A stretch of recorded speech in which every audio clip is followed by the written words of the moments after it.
likened unto a cloud which moves across the sky for the coming of the rainy season, which nourishes grains.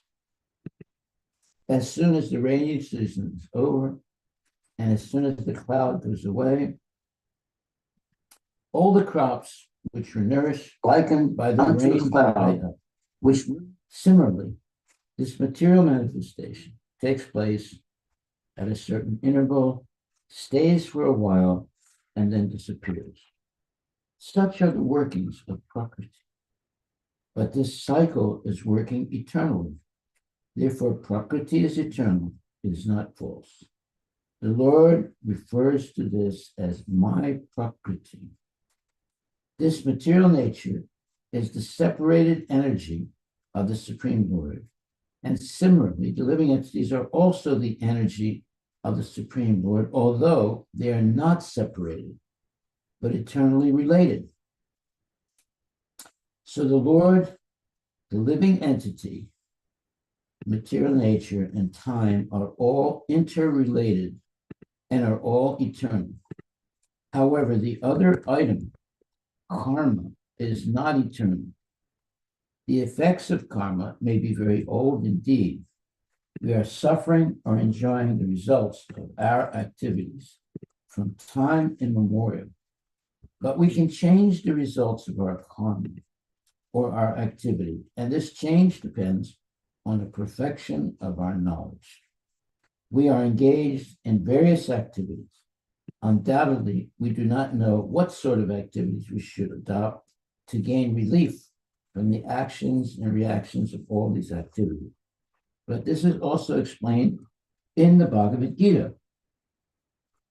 So I'm just repeating what we covered yesterday, but it's very important. Now we're going to, Prabhupada is going to explain from the Bhagavad Gita how we can gain relief from the actions and reactions of all these activities. The position of Ishvara, the Supreme Lord, is that of supreme consciousness. The jivas, or the living entities, being parts and parcels of the Supreme Lord, are also conscious. Both the living entity and the material nature are explained as Prakriti, the energy of the Supreme Lord. But one of the two, the jiva, is conscious. The other, Prakriti, is not conscious. That is a difference. Therefore, the jiva Prakriti is called superior because the jiva has consciousness which is similar to the Lord. The Lord's is supreme consciousness. However, I'm sorry.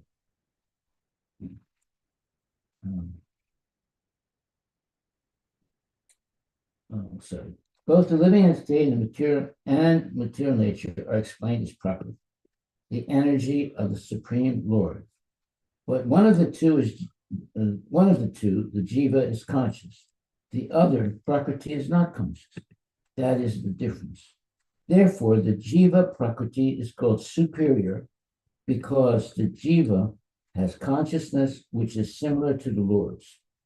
The Lord is supreme consciousness, however, and one should not claim that the jiva, the living entity, is also supremely conscious. The living entity cannot be supremely conscious at any stage of his perfection. And the theory that he can be so is a misleading theory. Conscious he may be, but he is not perfectly or supremely conscious. Now, why is Prabhupada making this point emphatically? Because the Mayavadis claim that at one point the jiva becomes merged into the Paramatma or something like that, and they become one. So their oneness theory is wrong. So in other words, their point is that when they become one, then the jiva loses his or her consciousness and merges into the Brahman effulgence. and is no longer a person, is no longer a body, but is part of the, the emanating light of Brahman, effulgence. So this kind of philosophy is called Mayavad philosophy, where they do not accept the eternality of the individual soul.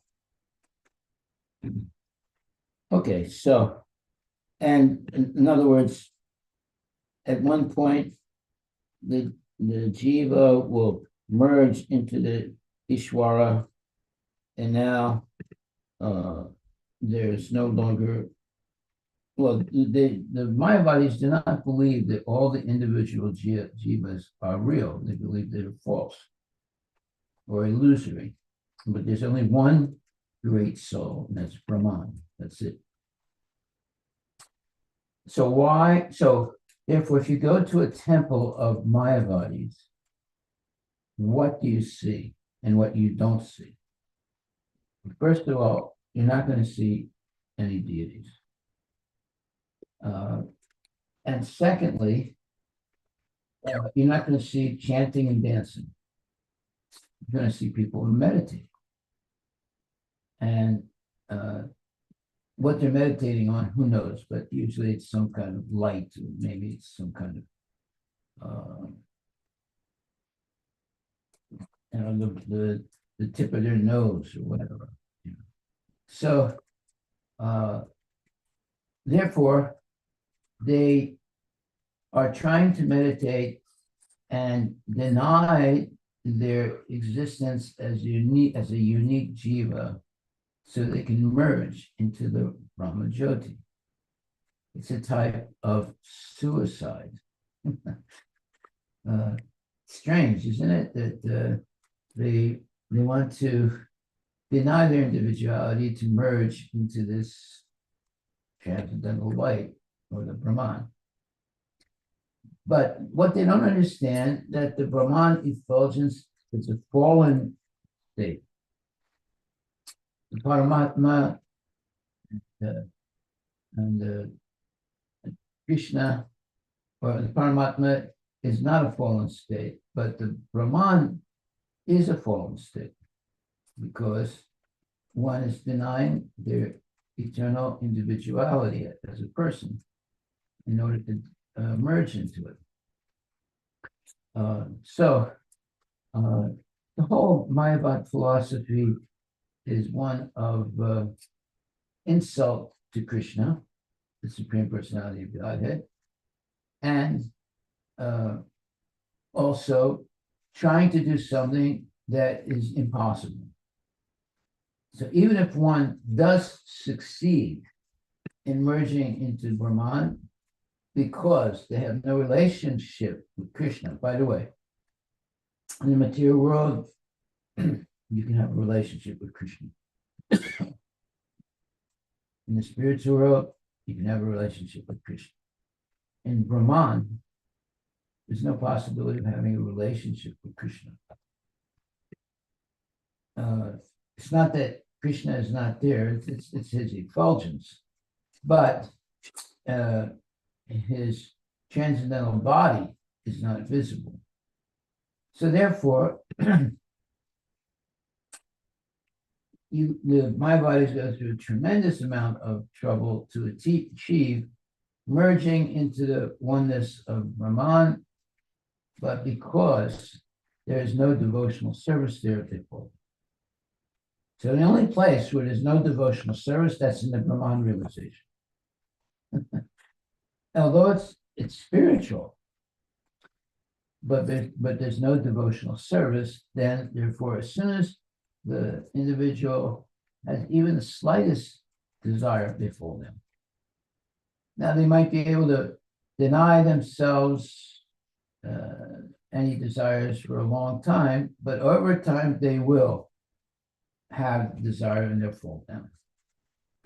So there are examples of this. There was one Mayavadi who was meditating underwater for a very long time. and obviously he was controlling his breath. Usually they swallow the tongue and they close the other orifices of the body. And he was so long in the underwater that he had different types of algae and things like that on his body. But one day, a school of fish were engaging in were procreating right near him, and it agitated his mind. He immediately broke his deep meditation, and he had to scramble up so he wouldn't drown. And when he got out of the water to save his life, he had barnacles and all kinds of algae and things on his body. It was horrible. But the first thing he did was to go and get married. And to not scare the women he got married to, he used his mystical powers to clean off all the residue from being under the water for so long, and to have a nice body and so forth. So you see this idea that Mayavadis have that it's possible to deny your individuality and merge into the Brahman. That's not really sustainable. As soon as there's the slightest desire, you can fall down. And the only place where there's no devotional service is in the Brahmacharya. You would think, oh, there should be devotion. It's supposed to be spiritual. Well, it is spiritual. It's the effulgence coming from the body of Krishna. But to merge into it, there's no activity. There's no devotional service. Therefore, it's very easy. As soon as there's a little bit of desire, one falls down from the Brahmacharya. Okay. So that's the Saubari Muni. Saubari Muni, yes. Yes. All right, so now we'll continue. The position of Ishvara, the Supreme Lord, is that of supreme consciousness. The jivas, or the living entities, being parts and parcel of the Supreme Lord, are also conscious. Both the living entity and the material nature are explained as Prakriti, the energy of the Supreme Lord. But one of the two, the jiva, is conscious, the other, Prakriti, is not conscious. That is the difference. Therefore, the jiva Prakriti is called superior because the jiva has the consciousness which is similar to the Lord's. The Lord's is supreme consciousness, however, and one should not claim that the jiva, the living entity, is also supremely conscious. The living being cannot be supremely conscious at any stage of his perfection, and the theory that he can be so is a misleading theory. Conscious he may be, but he is not perfectly or supremely conscious. The distinction between the jiva and the Ishvara will be explained in the 13th chapter of Bhagawad Gita. The Lord is Kshetrajna, conscious, as is the living being, but the living being is conscious of his particular body, whereas the Lord is conscious of all bodies, because he lives in the heart of every living being. He is conscious of the psychic movements of the particular jivas. We should not forget this.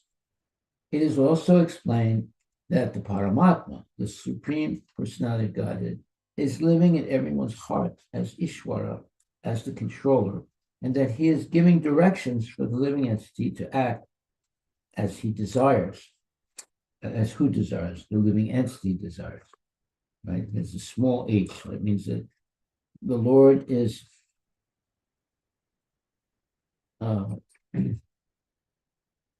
he's in everyone's heart as Ishvara, the supreme controller, and that he is giving directions for the living entity to act as he desires.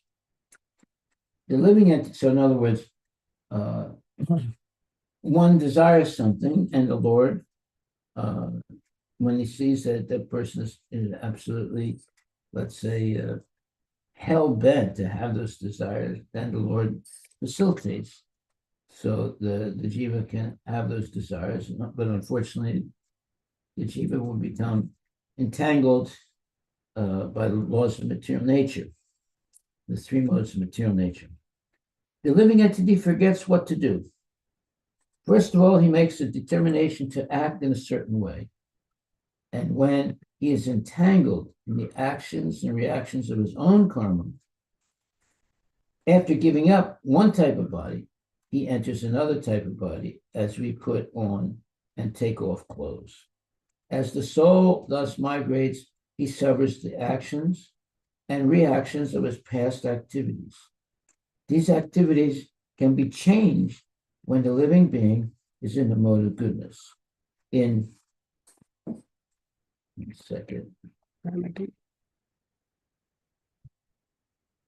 insanity, in other words, it's not saying insane, but insanity, when a person comes to their senses, right? There's two words, in and then insanity. Not insanity. If you read it quickly, insanity, you might think crazy, but it's not. It's insanity when a person is sane and understands what sort of activities he should adopt. So these activities can be changed when the living being is in the mode of goodness, in sanity, and understands what sort of activities he should adopt. If he does so, then all the actions and reactions of his past activities can be changed. Consequently, karma is not eternal. Now, that's the biggest point right there. Karma cannot be eternal. If it was, we would all be big, big trouble. You can change your karma, thank God. Therefore, we stated that of the 5 items, Ishwara, Jiva, Prakriti, time or Kala, and Karma, 4 are eternal, whereas karma is not eternal. The supreme consciousness, Ishwara, is similar to the living entity in this way. Both the consciousness of the Lord and that of the living entity are transcendental. It is not that consciousness is generated by the association of matter, but that's what the scientists think. That consciousness is a product of material combination. And they because they can now sort of imitate consciousness a little bit with artificial consciousness, right? They think they are, succeeding, and eventually they'll make a full human being, right? They'll make robots that for sure, they might even look like human beings. And the robots can talk and maybe do things, but they'll never be equal to human beings. Even though the robot may be taught to say, oh, I love you, and so forth, but it's still a robot, it's a machine. And any machine, no matter how good it is, at some time it breaks down or needs some servicing. So the robot is always going to be dependent on human beings. It doesn't have really an independent existence. And it's not able to reproduce itself. Human beings, they don't reproduce themselves, but they can, have children. The robot is not going to be able to have children. So there's always going to be a difference between a robot and a human being. The main difference is that the human being has the opportunity to understand the relationship with God. Even if the robot is, let's say, is given some information of God or whatever, but because the robot does not have a real soul, whatever things that it's been programmed to do remains simply an act, just like a movie, right? So we shouldn't be fooled. Robots are going to always be dependent on human beings. No matter what the scientists say, they're always going to be dependent on human beings. But the scientists claim there's going to be a time where the robots take over. What do you call that? There's a name for that. There's a specific name for that. Singularities? What? Singularity? Yeah, singularity. Yeah. That means that they can do exactly the same thing, everything that humans do. Mm-hmm. That is not actually true. But they think that at one point the robots will take over and human beings will be like slaves of the robots or something like that. Mm-hmm. These are all junk theories, but they like to make up theories that are in the future. So by the time they die, people find out, oh, it didn't happen. They always say, in another 40 years, the singularity will be achieved, But they're like 70 years old when they say that. So they die before those years go by. And it never really happens. But they get away with it because, they die before the date. So they always give a date as long as far away so they don't get caught lying. Many times, there have been predictions made, like the Jehovah's Witnesses in 10 or 15. They at that early age in the 20th century, they told all their followers that the world was going to come to an end in 19 something, right? Let's say it was 1916 or 1915. Why don't you look that up? Jehovah's Witnesses say that the world is coming in 1915. 1915 comes, the world doesn't end. So the Jehovah's Witness said, well, there was a big battle, but not on the earth. It took place in space. And a lot of people died. Mm-hmm. But the world didn't come to an end. It was in 1914. 1914. You see, there's always been these so-called, pundits that claim when the world's going to come to an end. And then some people believe it. So, they sell all their belongings and they go up from some mountain waiting. That's what Jehovah's Witnesses did. They go up on some mountain waiting for the world to end, and it doesn't end. And then when it didn't end, the Jehovah's Witnesses, like gurus or whatever they are, they said, well, what happened was that there was a big battle in outer space, or something like that, and that battle took place there, et cetera, et cetera. Anyway, it's all bogus, all nonsense, all speculative. And we should not, but many people believe it. Many people believed it.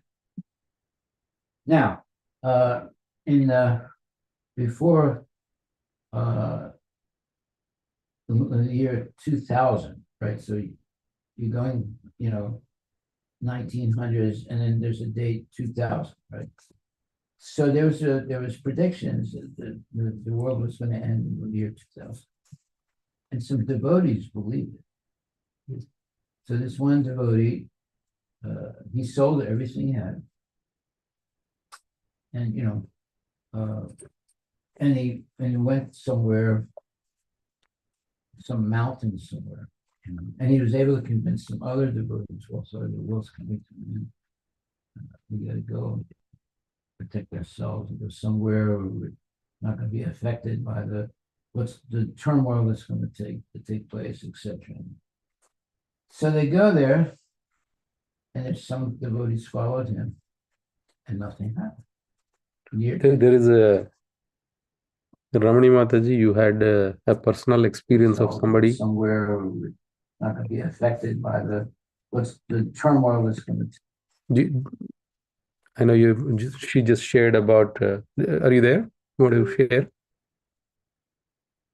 Yes, Prabhuji. I think the thing I was sharing is this was my daughter's teacher. I also used to learn music from him. Very intelligent person. He believed that the world was going to end in 2020, and he sold everything and he left. I don't know if it was 2020 or there was one other date. I remember. I think it was 2020. He left almost 34 years before, and nobody knows where he is now. People think he might have merged with light or something. And he told everyone that the world was going to come to an end. Yeah, he told Why- everybody, and he said he was going to leave. Okay. Well, there are a lot of morons in the world, that's for sure. We know as devotees that the world is not going to end as we know it for another, I don't know, 40 420 something years. 27,000, yeah. And then after that, it starts all over again. So when anyone tells you, oh, our leaders, in other words, they have so many so-called pundits out there that saying the world's going to end in the next 10 years. Because we know what the actual facts are, we shouldn't be intimidated by it. But there was this one devotee, he was a Prabhupada disciple. He was convinced that the world was going to end, in the year 2000. That everything, because in the year 2000, the thing was that the computers wouldn't be able to adjust themselves.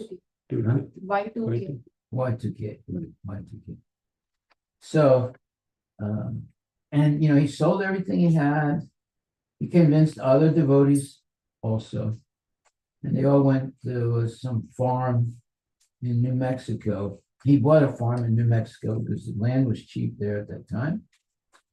But he was in such a hurry to buy that land. When he got there, he forgot to get the legal passage from his land to the street. So he had to go through someone else's property to get to the street. He didn't have, what do they call that thing? The right of Setback. something like that, not a Yeah. setback. It's the right of passage. He didn't have right it. of passage. Usually you have to have a right of passage to go through somebody else's land, property. So, and he paid a top price for that land without doing due diligence to know, what that land situation is. And he gets there, and Y2K didn't happen. And now he spent all his money buying land, and he doesn't have access to go over the other guy's property. The whole thing was a fiasco. And he convinced a whole bunch of other devotees to go with him. So now, let's analyze that. Krishna is in the heart of everybody. And he knows all our desires. And he can give us knowledge, and he can also give us forgetfulness. So obviously, this devotee, the way he was thinking was basically nonsense. So in order to correct him, Krishna gave him forgetfulness. He forgot to see if he had right of passage from a neighbor. He forgot a lot of things, right? Forgot that the end of the world has already been declared in the Shastra, right? In Kali Yuga, it's going to last another long time still. And so, he ignored all that information. He goes and does a very foolish thing, and the whole thing was a fiasco. And the world did not end in the year 2000.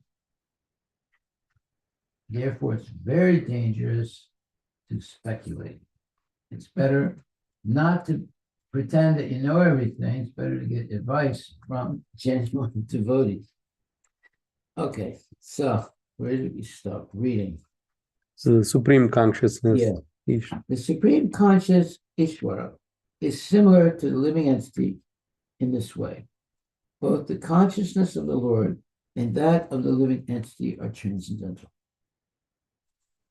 It is not that consciousness is generated by the association of matter.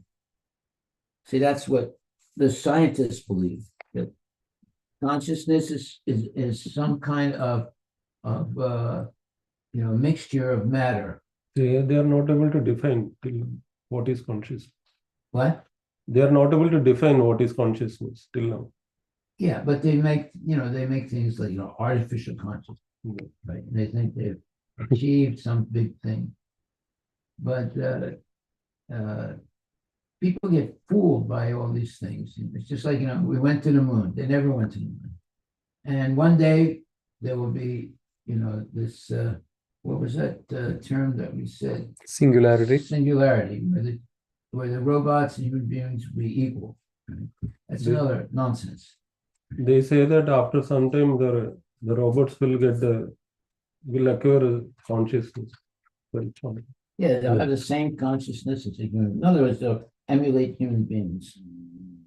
I keep forgetting this.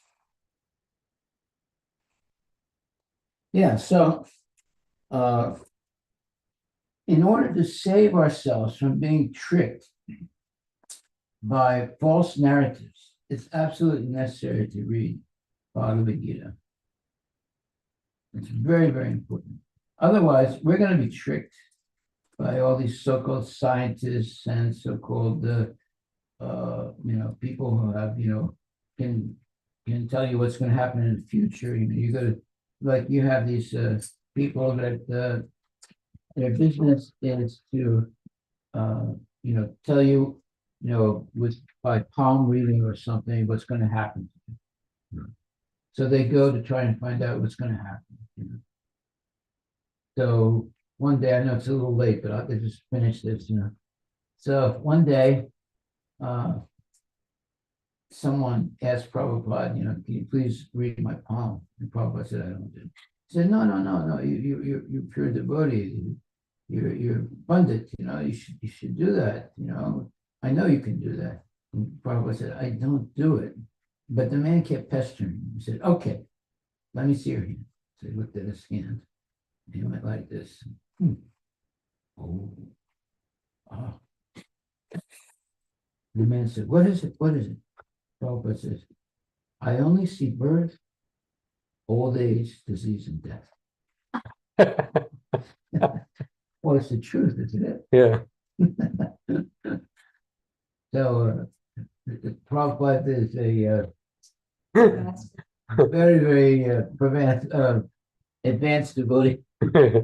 Chatura. That was the end of his palm reading. Haribol. Harivilas. Okay, we'll stop there unless there are any questions.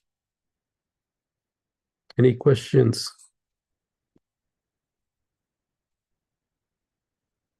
You can unmute. Maharaj, I have one question. Okay. So you gave the example, Speak louder. So they can hear. so the example of the devotee who believed in world going to end into year 2000. Yeah. So he was a disciple of Prabhupada, right, Maharaj? Then he must have read Bhagavad Gita and then he must have read the scriptures. And why is his intelligence not properly placed? Because it's nonsense. Well, I can tell you, I know him very well. His problem was that he wanted to always be the one who knows things. He never asked any advice of senior devotees. He thinks that he knows everything. He thinks he knows. And he's a devotee. So, the Advice from Senior senior devotees. devotee. Bona fide. Let's put it, bona fide senior devotees. that is a challenge for people who don't have the humility to. Yeah, I mean, he always had trouble with ISKCON. But what happens when you like that? So Prabhupada, Krishna says that he gives knowledge, and and forgetfulness. Mhm. So when a person is nonsense, it gives them forgetfulness and they make mistakes. So we have to be very careful, very humble, and not be puffed up, and be able to discuss things and get advice of senior devotees and so forth. But when one wants to be a one-man show, they think they know everything. Then Krishna teaches them a lesson. Okay, thank you very much. Thank you very much. Always- Prabhupada ki jai. That's an important So lesson. we Thank stopped at supreme consciousness. Yes. Hare Krishna, we'll see you again.